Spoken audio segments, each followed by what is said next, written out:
नाशिक शहरात क्षण उत्सवाच्या पार्श्वभूमीवर गुन्हेगारींवर लगाम घालण्यासाठी पोलिसांनी कडक पावले उचलली असून त्यात पंचवटी पोलिसांनी मोठे यश मिळवले आहे.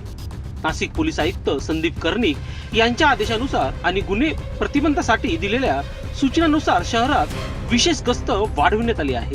त्याच अनुषंगाने पंचवटी पोलीस ठाण्याचे वरिष्ठ पोलीस निरीक्षक गजेंद्र पाटील यांच्या मार्गदर्शनाखाली गुन्हे शाखेचे पथक सतर्कपणे काम करत होते. दरम्यान पोलीस अंमलदार वैभव परदेशी यांना गुप्त माहिती मिळाली की तडीपार आरोपी पंचवटीतील अमरधाम परिसरात येणार आहे.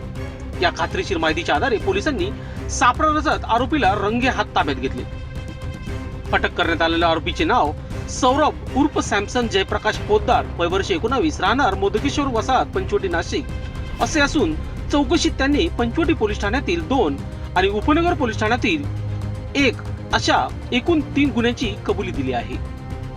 सदरची कारवाई नाशिक पोलीस आयुक्त संदीप कर्णिक, पोलीस उपायुक्त मोनिका राऊत आणि सहाय्यक पोलीस आयुक्त शेखर देशमुख यांच्या मार्गदर्शनाखाली पार पडली असून पंचवटी पोलिसांच्या गुन्हे शाखेच्या पथकाने उत्कृष्ट कामगिरी बजावली आहे. सणासुदीच्या काळात नागरिकांच्या सुरक्षेसाठी पोलिसांची ही कारवाई महत्त्वाची ठरत असून गुन्हेगारांवर आता पोलिसांचा कडक बडगा कायम राहणार आहे.